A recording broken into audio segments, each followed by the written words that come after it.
Today I'm going to show you how to repack wheel bearings using absolutely no special tools.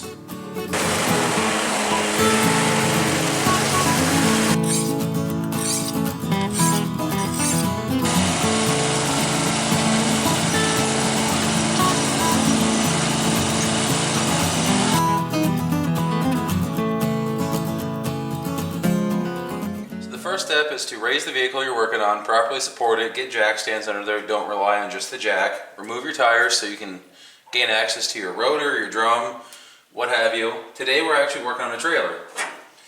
Now, if you are lucky, you won't have to buy anything. You won't damage anything during the process. I prefer to get a very fine chisel behind the dust cap here and just lightly tap it with a hammer. And if you're lucky, you can separate it and not ruin it.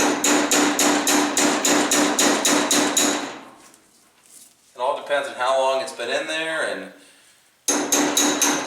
how mangled it up it was from the last person who installed it. They make special pullers to pull these off, but if you take your time, you really don't need them. I would not recommend using a hammer that large, but it's what I had handy, so I grabbed it. Your next step is going to be to remove the cotter pin. There's going to be a cotter pin in here that holds the axle nut on. And you can just flatten it out, grab the head of the cotter pin, and pull it right out of there. After the cotter pin's out, the nut should come off. These should not be super tight. You really don't even need a socket. I just use a big pair of channel locks. And that right there, I can tell you already, that is way too tight. You do not want these nuts tight. It will put too much load on the bearings. Too much preload. Ugh. That was way too tight. So then all you do is you unthread your nut. Once you've got it loosened, after your nut's off, you're going to come back. I like to grab the studs, your lug studs, and pull out. And your spacer, or sorry, not a spacer, your washer will come out. And your outer wheel bearing will come out as well. At this point, you can remove the entire drum or rotor, whichever it happens to be. And there you go, just a bare spindle. Now I'm going to show you how to remove the wheel seal inside. Here's how I like to remove the inner dust seal, the wheel seal here. And if you're careful, once again, you can actually reuse them. Just get a pry bar and make sure you get up underneath the rubber sealing surface, and then just give her a couple good whacks with the hammer and it'll usually pop right out of there. Just like that. And if you look at it, we haven't even deformed it whatsoever. It's completely reusable. This doesn't seal, liquid or anything. All it does is keep the grease in and the dirt out. I have no problem reusing these. After the dust seal's out, you can pull out your inner wheel bearing. Now, we need to give all this a good cleaning and then repack the wheel bearings. And once again, no special tools needed to clean these out. Just a good old can of brake clean is all I'm going to use. Now, if you're worried about getting them mixed up at all, if you look at them, you can see this one is obviously bigger. I'm going to put them back to back here. This one is obviously bigger. The bigger one is always the inside wheel bearing, and the smaller is always the outside, meaning this is on the inside of the wheel, and the outside is on the outside closest to you. Smallest on the outside, biggest on the inside, always. So, all we're going to do is take our can of brake clean and just hose this thing out. Just flush out all the old grease, all the contaminants that it might have trapped over the years. It's really that simple. You can see as we get it cleaned out, it's going to spin a lot more freely. All that thick old grease out of there.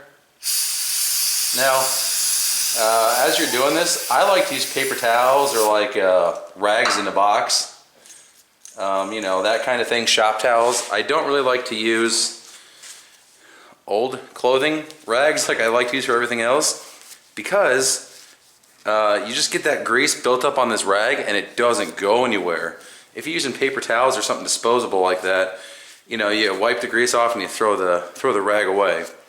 For stuff like this where it's just a little bit of cleanup, it's not so bad. But the initial knocking off all that big grease, use a paper towel and throw it away. It'll be much cleaner. You'll be very glad you did. So that right there is all there is to it. You don't need compressed air to blow it out.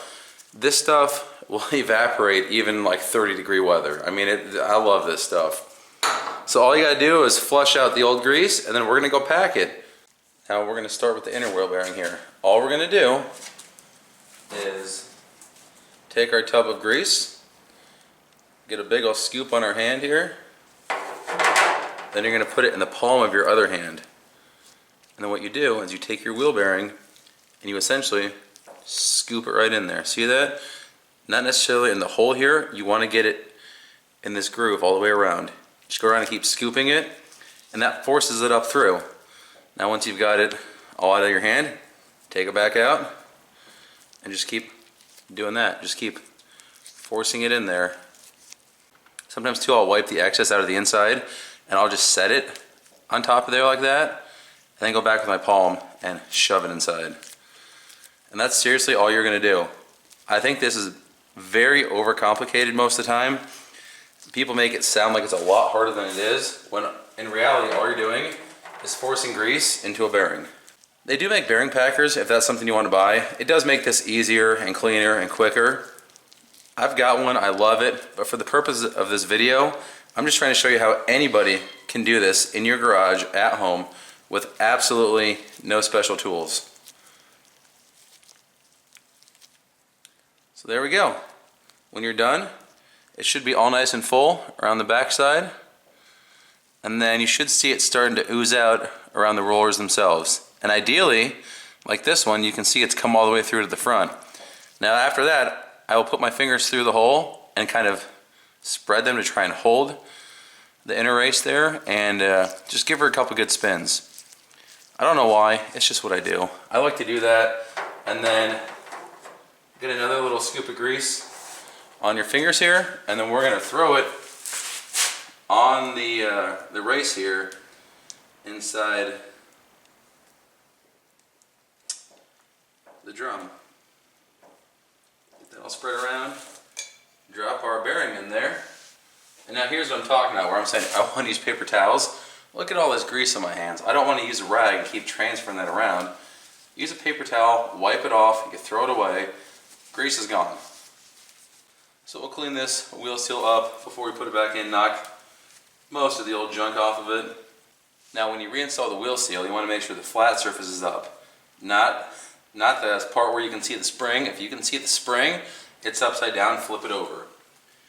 It'll be obvious when you look at it, but you want the flat side facing you. And sometimes, wow, this one I can actually push in with my thumbs. They're not always that easy. Sometimes you do need to drive them in. Once again, I would not recommend using a hammer this big, but that's what we're doing today. And you just want to go around the perimeter and lightly tap it. And once you hear that sound, it means it's fully seated. Now, the inner wheel bearing's done. We're going to flip it over and repeat the process for the outer wheel bearing. Okay, I just finished packing the outer wheel bearing. Didn't show that's the exact same process as the inner. Going to put a very light coat of grease on the spindle here, and then we're going to put the drum back on. Now sometimes when you're cleaning these drums out, or whatever you have, your hub, your rotor, whatever, you will find this entire inside bore is just packed completely full of grease. There's absolutely no need for that. All you need is your bearings full of grease, and maybe just a light coat on the spindle itself to keep it from rusting or something, if you want to. There's no reason to pack that whole thing completely full of grease. So all I've done here is I just slid the outer bearing back in. You're going to put your washer back on. You're going to put your nut back on. Now, if you recall, when I was removing this nut, I said it is way too tight. And I will show you what I'm talking about here once I get it run down. Boy, this spindle here is all chewed up. This trailer must have had a rough life. Something's happened to this wheel before, I can tell you that. Okay, so now I've got it run down finger tight, and all I'm going to do is keep snugging it up little by little while I'm spinning my drum. That nasty sound you hear is just rust on the brake rotor. Don't worry about that. just gonna keep snugging up this nut while we spin it. Once you hit a point where this nut is tight, you don't want to be just horsing away on these pliers or wrench, whatever you're using. You just want it snug. Once you hit that point, you want to back it off. The point of that is to make sure you get the drum fully seated and squeeze any excess grease out of the bearings. Now, once you loosen it up a little bit, you can grab the studs, and if you listen closely, I sure hope you can hear that. You can hear it's a little clicky, clicky, clicky, clicky. That means it's too loose. That is the play in the bearings allowing this whole assembly to come in and out. We do not want that. All you're going to do is snug it up, I mean seriously, like hand tight, until the hole for your cotter pin lines up. Take your cotter pin, stick it in the hole, and ours is not quite lined up. So what you want to do is, if you have to tighten it to get to the next hole, you don't want to do that. You want to loosen it. You would rather have them be a little bit loose than too tight. If they are too tight, you will wear out your bearings prematurely. So this here is the only part that I really can't teach you in a video. This is very much just through experience and feel, and kind of just, I don't know, you just got to feel it. There's no other way to say it. You just kind of have to know what it should feel like. So now we've gotten it to where it's loose, and see that? I can actually turn this nut by hand. Don't worry, that's okay. I know it seems like that would just be ridiculous, but I can't move that drum at all. And if I go down to the next spot and try and tighten it all the way over here, that is going to be way too tight. Okay, so now that we have this set to where it's just right, not too tight, not too loose, remember, if you've got to move this nut to make the cotter pin line up, you always want to loosen it one spot so the castle nut will line up. You don't want to tighten it.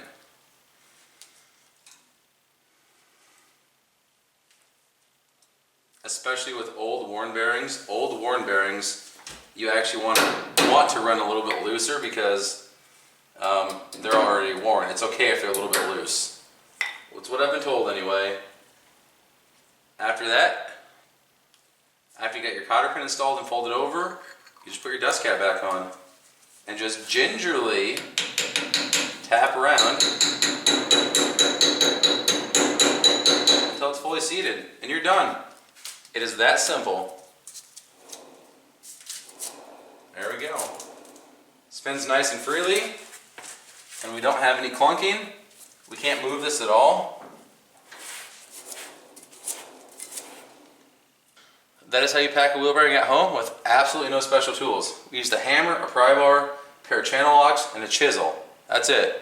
I think the average person should have comparable stuff at home. Here's the grease we used today. I really like this Valvoline stuff. Whatever you get, just make sure it's a high temp grease for disc brakes. Even if you're not, I guess if you're just running plain trailer hubs with no brakes, you'd be okay. I just like the high temp stuff. It's really not any more money, and it's going to be a better grease and prevent breakdown. If you guys found this helpful, please comment, rate, subscribe, stick around for the next video we do, and I'll see you then. Thank you.